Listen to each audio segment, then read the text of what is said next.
오늘 우리에게 주시는 하나님 말씀은 베드로전서 1장 3절에서 5절입니다. 우리 주 예수 그리스도의 아버지 하나님을 찬송하리로다. 그의 많으신 긍휼대로 예수 그리스도를 죽은 자 가운데서 부활하게 하심으로 말미암아 우리를 거듭나게 하사 산 소망이 있게 하시며 썩지 않고 더럽지 않고 쇠하지 아니하는 유업을 잊게 하시나니 곧 너희를 위하여 하늘에 간직하신 것이라. 너희는 말세에 나타내기로 예비하신 구원을 얻기 위하여 믿음으로 말미암아 하나님의 능력으로 보호하심을 받았느니라. 아멘. 우리 지난주일 말씀 댓글 읽기부터 소개합니다. 지난주일 말씀 제목 기억하시죠? 같이 시작. 하늘 가는 나그네라는 제목으로 말씀을 들었습니다. 지난주일 말씀을 들으시고 말씀 댓글 일기 보내왔습니다. 첫 번째, 우연이 아닌 하나님의 섭리에 따라 저를 택하시고 성령의 역사하심과 예수 그리스도의 피 뿌림을 얻은 하늘 가는 나그네로 살아가게 하심을 감사합니다. 이런 댓글이고요. 두 번째 말씀 댓글 일기입니다. 성령님의 역사하심으로 용케도 예수 믿게 해주심을 감사드립니다. 피 흘림을 피 뿌림으로 나에게 적용하며 예수님과 사귐이 깊어지길 원합니다. 세 번째 말씀 댓글 읽기입니다. 내 힘으로 되는 것이 없음을 알지만 내 힘으로 만들어 가려고 하니 힘이 듭니다. 믿음의 철이 들어서 내 힘이 아닌 하나님의 은혜로 한 주간 살아갈 수 있도록 은혜 더하여 주세요. 감사합니다. 이런 말씀 댓글 일기였습니다. 오늘 또 말씀을 들으시고 단어 하나 기록하면 돼요. 단어 하나. 하나님 오늘 이 단어 하나가 내 마음을 움직입니다. 그게 댓글 일기입니다. 그래서 한번 말씀을 들으실 때 교훈, 책망, 바르게 함, 의로 교육받은 말씀으로 한번 반응해 보시면 좋겠습니다. 오늘 또 예수님을 증거하겠습니다. 우리 제목 같이 한번 읽어봅니다. 시작. 찬송하는 하늘 나그네라는 제목으로 말씀을 듣습니다.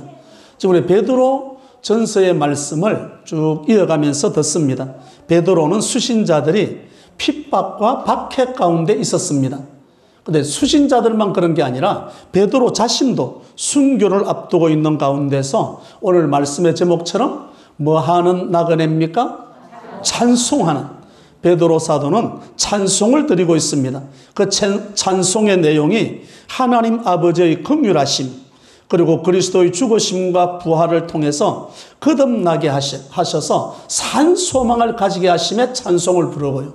또 하나가 뭔가 하면 썩지 않고 쇠하지 않고 더럽지 않는 하늘 유업을 내가 받았다는 사실 앞에서 베드로는 또 한 번 찬송합니다. 그리고 또 하나가 뭔가 하면 장차 온전한 구원을 위해서 박해 가운데서도 믿음으로 말미암아 하나님이 보호해 주심에 대한 찬송이 오늘 본문 가운데 나오게 됩니다. 그래서 오늘 말씀의 제목을 찬송하는 하늘 나그네 이런 제목으로 말씀을 듣습니다. 찬송하는 하늘 나그네 첫 번째 말씀입니다. 부활로 말미암은 산 소망을 찬송합니다. 3절의 말씀 같이 합독합니다. 우리 주 예수 그리스도의 아버지 하나님을 찬송하리로다. 그의 많으신 긍휼대로 예수 그리스도를 죽은 자 가운데서 부활하게 하심으로 말미암아 우리를 거듭나게 하사 산 소망이 있게 하시며. 아멘. 사도 베드로는 먼저 찬송을 먼저 이야기해요. 우리 주 예수 그리스도의 아버지 하나님을 무엇하리로다? 찬송하리로다. 그리스도인은 산 소망이 있는 하늘 나그네입니다. 그리스도는 하나님의 많으신 긍휼로 말미암아서 산 소망을 가졌습니다. 산 소망은 거듭난 자들만이 가질 수 있습니다. 세상 사람은 가질 수가 없는 거죠. 다시 태어난다. 바로 다시 태어남으로 영원한 생명, 이 산 소망을 얻었습니다. 그러면 산 소망을 얻기 전에 우리는 어떤 모습이었는가? 에베소서 2장 3절, 4절, 5절 같이 합독합니다. 전에 우리도 다 그 가운데 욕심을 따라 지내며 육체와 마음이 원하는 것을 하여 다른 이들과 같이 본질상 진노의 자녀이었더니 긍휼이 풍성하신 하나님이 우리를 사랑하신 그 큰 사랑을 인하여 허물로 죽은 우리를 그리스도와 함께 살리셨고 너희는 은혜로 구원을 받은 것이라. 아멘. 우리는 멸망길로 가던 자들입니다. 3절에 보니까 전에는 우리도 그 가운데서 우리 육체의 욕심을 따라 지내며 육체와 마음이 원하는 것을 하여 다른 이들과 같이 본질상 누구였더니 전적 타락이야. 구제불능이야. 돌아올 수 없는, 하나님 앞에 설 수 없는 자들이었는데 4절에 보면 무엇이 풍성하신 하나님입니까? 긍휼이 풍성하신 하나님. 오늘 본문은 많으신 긍휼로 나오고 에베소서는 긍휼이 풍성하신 하나님이 우리를 사랑하신 무엇으로 인하여? 그 큰 사랑으로 인하여 허물로 죽은 우리를 뭐 하였습니까? 살려주셨습니다. 너희는 은혜로 구원을 받은 것이라 분명하게 말씀합니다. 그래서 로마서 5장 8절을 봅니다. 같이 합독합니다. 우리가 아직 죄인 되었을 때 그리스도께서 우리를 위하여 죽으심으로 하나님께서 우리에 대한 자기의 사랑을 확정하셨느니라. 아멘. 우리가 아직 뭐 하였을 때? 죄인이었을 때. 내가 뭐 선한 일하고 착한 일해서 표창장 받을 수 있는 그 순간이 아니라 우리가 아직도 뭐 하였을 때? 죄인이었을 때 하나님은 우리에 대한 자기의 사랑을 확정했습니다. 우리가 보통 그러죠. 목사님 저 보십시오. 하는 집 보십시오. 내가 사랑하게 되었는가. 그때 하나님은 저와 여러분을 변함없이 사랑하셨다라고 말씀합니다. 하나님은 자기의 사랑을 확정하셨다. 누구를 보내셔서? 자기 아들 예수님을 보내셔서 십자가에 죽게 하심으로. 여러분 죽음으로만 끝나버렸다면 그 다음에 소망이 없어지는 거죠. 예수님은 죽으시고 사흘 만에 무엇 하셨습니까? 부활하셨습니다. 부활하심으로 산 소망을 가졌음에 대한 찬송이 지금 베드로 사도가 부르고 있는 거예요. 요즘 부활신앙이 점점 희미해져 갑니다. 부활 이야기는 부활절 절기 때는 한 번 하고 그 외에는 다른 이야기로. 아니요, 이 부활신앙이 살아있어야만 합니다. 십자가와 부활신앙을 강조하는 게 점점 희미해지고 있는 시대를 살아갑니다. 왜 그런가 하면 국민소득이 많아지고 나니까 내세 소망보다는 지금 현재 삶에 집중하니까 그런 현상이 나타납니다. 여러분 신앙 회복을 말할 때는 부활신앙 외에는 다른 대안이 없습니다. 부활신앙을 가져야 우리의 신앙이 다시금 회복될 수 있는 거죠. 그래서 부활신앙은 생명이 죽음을 이긴다는 것, 선이 악을 이긴다는 것, 사랑이 미움을 이긴다는 것, 진실이 거짓을 이긴다는 것이 부활신앙의 핵심입니다. 여기 욥기서 19장을 한번 보죠. 19장 25절 26절 욥의 부활신앙입니다. 같이 합독합니다. 내가 알기에는 나의 대속자가 살아계시니 마침내 그가 땅 위에 서실 것이라. 내 가족이 벗김을 당한 뒤에도 내가 육체 밖에서 하나님을 보리라. 아멘. 욥이라는 사람 부자였습니다. 어마어마한 부자였습니다. 그런데 하루아침에 다 잃어버렸잖아요. 그러면서도 하나님을 원망하지 않고 하나님을 뭐 하였더라? 찬송하였더라. 하나님을 찬송하는데 그러면 찬송의 그 기초가 어디에서 나오는가? 욥기서 19장 26절 맨 밑에 줄 보십시오. 내가 어디에서 하나님을 보리나? 육체 밖에서. 우리는 그러거든요. 죽으면 끝난다라고 생각하지만 욥은 죽으면 끝난다라고 생각하지 않습니다. 욥이 가졌던 부활신앙 때문에 어떤 상황 가운데서도 다시금 회복될 수 있었습니다. 이게 바로 욥이 가졌던 부활신앙입니다. 부활신앙을 가지면 어떤 어려움에도 낙심하지 않습니다. 어떤 어려움에도 낙심하지 않고 그 시험을 이겨내게 되는 거죠. 상황이 어려우면 어려울수록 우리에게는 확실한 소망이 요구됩니다. 그래서 우리에게는 부활신앙을 점검해야 됩니다. 베드로는 박해받고 있는, 핍박받고 있는 그 나그네들에게 지금 이 부활신앙을 말씀하고 있는 거예요. 부활에 참여한 성도들은 새 생명을 얻게 되었고 미래에 충만한 것을 기대할 수 있게 되었습니다. 지금 죽더라도 우리는 어디에서 만날 수 있다? 천국에서 만날 수 있다는 소망을 가지고 있습니다. 그래서 하늘 가는 나그네들에게 죽음은 끝이 아니라 무엇입니까? 시작입니다. 그러니까 소망이 있는 거죠. 그래서 찬송하는 하늘 나그네. 오늘 찬송 첫째 번 말씀을 전하고 찬송가처럼 후렴구를 한번 하고 넘어가겠습니다. 어떻게 하는가 하면 예수님의 신부될 것 생각할 때에 그러면 여러분들은 할렐루야 찬송이 저절로 나네 부르시라고. 두 번째, 그리고 나는 부활 소망을 가진 것을 생각할 때에 제가 하면 여러분들은 뭐라고요? 할렐루야 찬송이 저절로. 한 번에 끝내야 됩니다. 안 그러면 두 번, 세 번 갑니다. 해보죠. 예수님의 신부 될 것 생각할 때에 할렐루야 찬송이 저절로 나네. 부활 소망 가진 것을 생각할 때에 할렐루야 찬송이 저절로 나네. 잘 안 맞네. 한 번 더 하겠습니다. 이걸 한 번 해야 두 번째도 또 나옵니다. 한 번 더 하겠습니다. 예수님의 신부 될 것 생각할 때에 할렐루야 찬송이 저절로 나네. 부활 소망 가진 것을 생각할 때에 할렐루야 찬송이 저절로 나네. 겨우 60점 올라갔습니다. 다음번에 더 잘해야 됩니다. 찬송하는 나그네 부활로 말미암은 산 소망을 찬송하는 할렐루야 찬송이 어떻게 납니까? 저절로 나는 거예요. 저절로. 이게 바로 베드로가 지금 나그네들에게 편지할 때 우리는 그냥 지나가는 인생 나그네가 아닙니다. 하늘 나그네로 살아가는 사람들입니다. 그 말씀이죠. 두 번째, 찬송하는 하늘 나그네. 두 번째, 하늘 유업을 받음에 찬송합니다. 4절의 말씀 같이 합독합니다. 썩지 않고 더럽지 않고 쇠하지 아니하는 유업을 잊게 하시나니 곧 너희를 위하여 하늘에 간직하신 것이라. 아멘. 그리스도인 하늘 나그네는 하늘 유업을 잊는 자들입니다. 이 유업, 하늘의 유업이 있는데 오늘 4절에 보면 첫 번째 썩지 않고 그래 사라지거나 대적에 의해서 소멸되지 않는다는 말씀입니다. 썩지 않고 두 번째 뭐 하지 않고 더럽지 않고.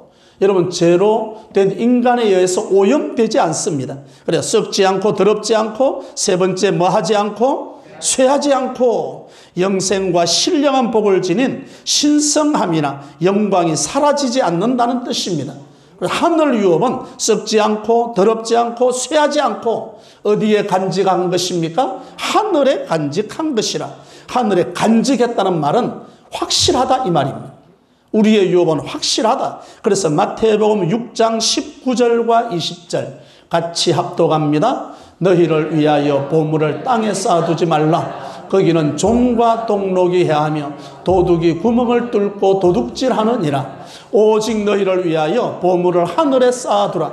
거기는 좀이나 동록이 해하지 못하며 도둑이 구멍을 뚫지도 못하고 도둑질도 못하느니라. 아멘. 마태복음 방금 읽은 6장 19절과 20절에 보면 땅에 두면 세 가지 문제가 생긴다고 이야기합니다. 첫 번째 좀입니다. 좀은 옷을 갉아 먹잖아요.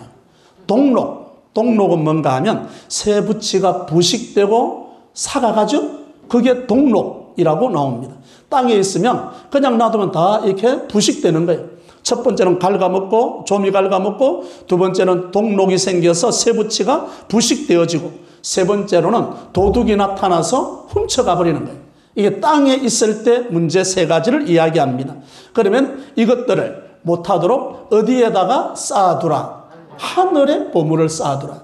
여러분 돈 벌지 마라, 직장 가지 말라 그런 말이 아닙니다. 이것을 선용해서 사용해야 한다. 이 말씀으로 나오는 거죠. 여러분 부지런히 일해야 됩니다. 땀 흘려 일해야 됩니다. 그런데 이것을 일했다면 땅에다 쌓아둘 것이 아니라 하늘에 쌓아두도록 이것을 선용하고 잘 사용하라고 말씀합니다. 여러분 히브리서 11장을 한번 보죠. 히브리서 11장 아브라함 이야기입니다. 9절과 10절 같이 합독합니다. 믿음으로 그가 이방의 땅에 있는 것 같이 약속의 땅에 거류하여 동일한 약속을 유업으로 함께 받은 이삭 및 야곱과 더불어 장막에 거하였으니 이는 그가 하나님이 계획하시고 지으실 터가 있는 성을 바랐습니다. 아멘. 여기 아브라함 이야기. 아브라함이 부자요 가난하요? 부자. 무엇을 보니까 부자인 것 같아요? 롯을 구하러 갈 때 318명을 거느리고 갑니다. 318명 있으면 거기에 같이 있는 식구들이 있을 거 아니에요. 318명 더하기 그의 식구들까지 합하면 1000명이 넘는다고 계산이 나옵니다. 우리 거제도에 대우조선이나 삼성조선에 일하는 분들, 그분들만 있는 게 아니라 가족들도 같이 있잖아요. 그러니까 숫자가 많은 거죠. 여기 나오는 아브라함, 어마어마한 부자였습니다. 그럼에도 불구하고 아브라함은 어디에 사는가? 여기 믿음으로 그가 이방 땅에 있는 것 같이 약속의 땅에 거류하며 동일한 약속을 유업으로 함께 받은 이삭 및 야곱과 더불어 어디에 거하였으니? 장막. 여러분, 텐트 속에 거하겠습니까? 오늘 우리 같은 멋진 집을 짓지 않겠습니까? 그런데 멋진 집을 짓고 거기에 자기 왕국을 세우는 게 아니라 그냥 장막 가운데 살았던 이유가 뭔가? 그 다음 10절에 보면 이는 그가 아브라함이 하나님이 뭐 하시고 계획하시고 지으실 터가 있는 무엇을 바랐습니다? 성을 바랐습니다. 하늘 천국을 바라보았다 이 말입니다. 천국을 바라보니까 이 땅에 있는 거 아무리 집을 잘 지어놔도 천국을 비교해 보니까 아무것도 아니에요. 그래서 자기는 어디에 살고 있다? 장막. 여러분, 전셋집에 산다고 기죽으면 안 됩니다. 월세방에 산다고 기죽어서는 안 됩니다. 우리의 갈 곳은 천국이 있다는 것. 아브라함은 이것을 바라보고 이 땅에 사는 것에 대해서 전혀 두려워하지 않았습니다. 당당하게 살아가는 거죠. 당당하게 살았습니다. 그렇게 보면 아브라함은 대단한 성공을 하고 살았지만 하늘 나그네라고 하는 분명한 의식을 가지고 장막에 살지만 재밌게 살았습니다. 행복하게 살았다는 거죠. 우리에게도 마찬가지입니다. 언제나 하늘 위에 예비해 놓으신 천국의 삶을 사모하며 살아갈 수 있기를 바랍니다. 여러분, 그러면 하늘 유업이 뭔가? 오늘 우리에게 디도서 3장 7절입니다. 디도서 3장 7절 같이 합독합니다. 우리로 그의 은혜를 힘입어 의롭다 하심을 얻어 영생의 소망을 따라 상속자가 되게 하려 하심이라. 아멘. 여기 상속자가 되게 하려 한다. 그 위에 줄 보면 어떤 소망을 따라? 영생의 소망을 따라. 저와 여러분의 이게 유업은 하나님 자신이 됩니다. 하나님이 계신 곳 우리가 가는 거죠. 그러니까 하나님 자신이 유업이 되고 변치 않는 그 유업이 돼서 지금 우리가 하나님을 바라보고 하나님을 유업으로 받고 살아가는 자들입니다. 하나님의 선물, 하나님의 유업은 세상에서 얻는 것이 아닙니다. 세상과 상관없이 언제나 그 유업으로 인해서 기쁨을 내 안에서 누릴 수 있는 거죠. 여러분, 천국은 여기 있다 저기 있다는 것이 아니라 어디에 있느니라? 내 안에, 내 마음에. 그러니까 이 천국의 유업을 가진 자는 언제나 웃으면서 살아가는 거예요. 오늘 우리 집사람의 기도처럼 싱글벙거리가 되는 거죠. 믿음으로 오늘 또 그 믿음을 가지고 살아가는 거죠. 하나님의 백성, 하나님의 자녀가 되었다는 것, 하나님의 유업을 받았다는 말씀입니다.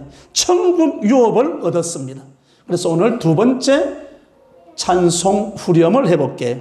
예수님의 신부될 생각할 때 그러면 여러분들은 저절로부터 나오면 안 되고 할렐루야부터 나와요. 자, 한번 해봅니다.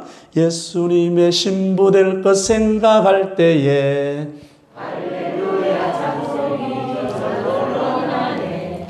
하늘 유업 받은 것을 생각할 때에 할렐루야 찬송이 저절로 나네. 여러분, 이 찬송을 부르고 집에 가서 생각이 안 난다. 심각합니다. 생각나라고. 말씀이 한 주간 동안 장목 고개를 넘어가면서 생각하고 운전하면서 생각나고 맞아 설교할 때 할렐루야 찬송이 어떻게 났다? 저절로. 뭐 꼭 교회에서만 불러야 됩니까? 아닙니다. 여러분 삶의 현장 설거지 하다가도 길을 가다가도 언제든지 부를 수 있는 찬송입니다. 찬송하는 하늘 나그네 첫 번째로는 부활로 말미암는 산 소망을 찬송했고, 두 번째로는 하늘 유업받음에 찬송했습니다. 세 번째 말씀입니다. 하나님이 보호하신다는 말씀 앞에 찬송이 저절로 나오는 거예요. 5절의 말씀 같이 합독합니다. 너희는 말세에 나타내기로 예비하신 구원을 얻기 위하여 믿음으로 말미암아 하나님의 능력으로 보호하심을 받았느니라. 아멘. 두 번째 말씀은 우리의 유업이 하늘에 확실하잖아요. 유업이 확실하면 유업을 받을 사람도 보호받아야 되죠. 그럼 만약에 예를 들어서 유업은 있는데 유업을 받을 사람이 없다. 심각한 문제죠. 그런데 유업만 확실하게 하나님이 보장하는 것이 아니라 유업을 받을 수 있는 저와 여러분도 하나님께서 뭐 하신다? 보호하신다. 보호하신다. 그럼 어떻게 보호하시는가? 성경에 진짜 리얼리하게 표현된 구절이 나옵니다. 신명기 32장 10절 같이 합독합니다. 여호와께서 그를 황무지에서 짐승이 부러지는 광야에서 만나시고 호위하시며 보호하시며 자기 눈동자같이 지키셨도다. 아멘. 하나님은 우리를 광야에서 우리를 만나셨는데 우리를 호위하시고 보호하시고 자기 무엇과 같이 지키신다? 눈동자같이. 여러분, 우리의 신체 구조 가운데 눈동자처럼 보호가 잘 되어 있는 게 어디에 있는가? 눈썹이 있죠? 또 안에 들어가면 우리 여자분들 그러니까 속눈썹, 겉눈썹. 예. 나는 눈썹이 하나인 줄 알았는데 속눈썹, 겉눈썹, 겉눈썹이 있죠? 그것만 있습니까? 눈물이 나서 또 이렇게 눈을 보호하잖아요. 여러분, 어지간한 사고 났을 때 앞을 못 본다. 이런 거는 굉장히 귀해요. 다른 데는 뭐 뼈가 부러져도 앞은 볼 수 있는 거예요. 그래서 하나님은 지금 신명기 32장에서 무엇과 같이 보호하신다? 눈동자같이. 눈동자같이. 싸웠잖아요. 주먹 한 대 얻어맞았잖아요. 눈동자가 다쳐요? 안 다쳐요? 뭐가 다치죠? 광대뼈가 다쳤잖아요. 그래서 계란 갖고 막 문질렀잖아요. 이게. 그러니까 눈동자같이 지키신다. 지금 이 말씀을 하는 거예요. 오늘 여기 보면 호위하시고 보호하시며 군사적인 용어입니다. 군인들이 고지를 점령하면 그 다음 보초를 세워서 그 점령한 고지가 빼앗기지 않도록 보초를 세우고 지키는 것처럼 하나님께서 직접 지키시겠다고 말씀합니다. 제3자를 불러다가 청탁해서 지켜달라 그런 게 아니라 하나님께서 눈동자를 지키심 같이 직접 지키시겠다고 말씀합니다. 시편 139편 5절입니다. 같이 합독합니다. 주께서 나의 앞뒤를 둘러싸시고 내게 안수하셨나이다. 아멘. 하나님께서 직접 나의 어디를 둘러싸시고 앞뒤를 완전히 포위해서 하나님께서 완벽하게 우리를 지키신다고 보호하신다고 말씀합니다. 하늘 나그네, 하늘 가는 나그네, 그리스도인은 하나님의 보호를 받는 사람들입니다. 초대교회, 지금 이 베드로 사도가 편지를 쓸 때 초대교회 상황이 어떤가 하면 그때 당시에 로마 황제로부터 어마어마한 박해가 왔습니다. 핍박이 이루어진 거죠. 왜 그런가 하면 우상 앞에 절을 하지 않는 그룹이 기독교인이에요. 황제 숭배를 하지 않는 거예요. 일본 천황에게 절하라고 하는 그게 거부하듯이 여기 황제 숭배를 거부하는 게 기독교인들이었습니다. 이방 신전에서 제사를 거부합니다. 이방인의 타락된 문화를 거부하고 있는 거죠. 그러니까 이들이 많은 핍박과 고통을 받으면서 초대 기독교인들이 살았습니다. 그런데 이 말씀을 오늘 5절의 말씀을 주실 때 하나님의 능력으로 보호하심을 받았느니라. 이 말씀을 편지를 받고 초대교회 성도들이 어마어마한 위로를 받았습니다. 위로를 받고 끝나는 위로 속에만 있었는가? 그렇지 않습니다. 핍박한다 할 때 저들 물리적으로 핍박을 하거든요. 그러니까 그래서 기독교인들을 잡아다가 죽였잖아요. 자기들은 기독교인을 죽이는 거고 기독교인들의 입장에 순교당하는 거죠. 야, 기독교인들을 세상 사람은 죽인다 그러면 벌벌 떠는데 기독교인을 죽인다 그러니까 야, 하늘나라 첫 번째 순교자라고 막 서로 죽겠다는 거예요. 이걸 어떻게 감당할 거예요? 아무리 그래도 이 황제가 기독교인들을 어찌할 수 없었습니다. 죽이지 않고 감옥에 넣었더랍니다. 감옥에 오늘 우리 코로나 온 것처럼 감옥에 들어가니까 딱 얼마나 격리돼가지고 아무도 건들지 못하게 하니까 혼자 찬송하고 혼자 기도하고. 좋아요, 안 좋아요? 그러니까 고통받으라고 감옥에 넣었는데 기독교인들은 감옥에 넣으니까 찬송하고 기도하고 혼자 신이 나 있는 거예요. 황제가 약이 오른 거죠. 먹을 거 주지 마라 그러거든요. 먹을 게 없어. 그러면 또 뭐 하는 거예요? 금식기도 한다고 또 난리네. 어떻게 감당하겠어? 이 어떻게 감당하겠냐고요. 그러니까 감옥에 갔어도 순교당했어도 감당. 그래서 히브리서 11장을 보면 이렇게 표현합니다. 같이 합독합니다. 이런 사람 세상이 감당하지 못하느니라. 그들이 광야와 산과 동굴과 토굴에 유리하였느니라. 아멘. 핍박을 받으면서 이리저리 쫓겨다니면서 광야와 산과 동굴과 토굴에 유리방황하면서도 저들은 믿음을 잃어버리지 않았습니다. 그래서 세상이 뭐하지 못한다. 세상하고 사이즈가 달라요. 여러분 오늘 간포교회 예배드리는 저와 여러분들은 세상이 감당하지 못할 세상의 수준과 사이즈가 다를 수 있기를 바랍니다. 그 믿음이 오늘 우리가 가져야 될 믿음입니다.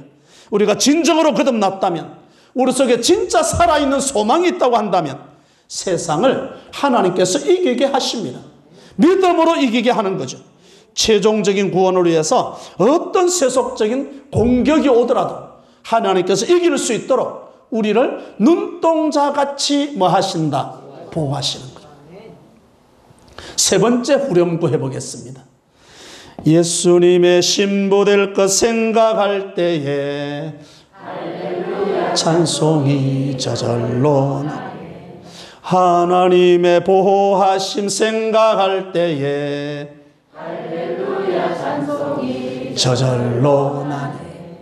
집에 가서 딱 이거 한 개 생각. 할렐루야 찬송이 저절로 나네. 그게 또 우리 옛날에 펌퍼질 할 때 마중물이 됩니다. 마중물이. 딱 그걸 치다 보면 오늘 첫 번째 오늘 제목은 찬송하는 하늘 나그네는 그 생각이 연이어 난단 말입니다. 그게 묵상으로 이어집니다. 그래서 찬송 3번 해봤습니다. 오늘 말씀의 제목이 무엇입니까?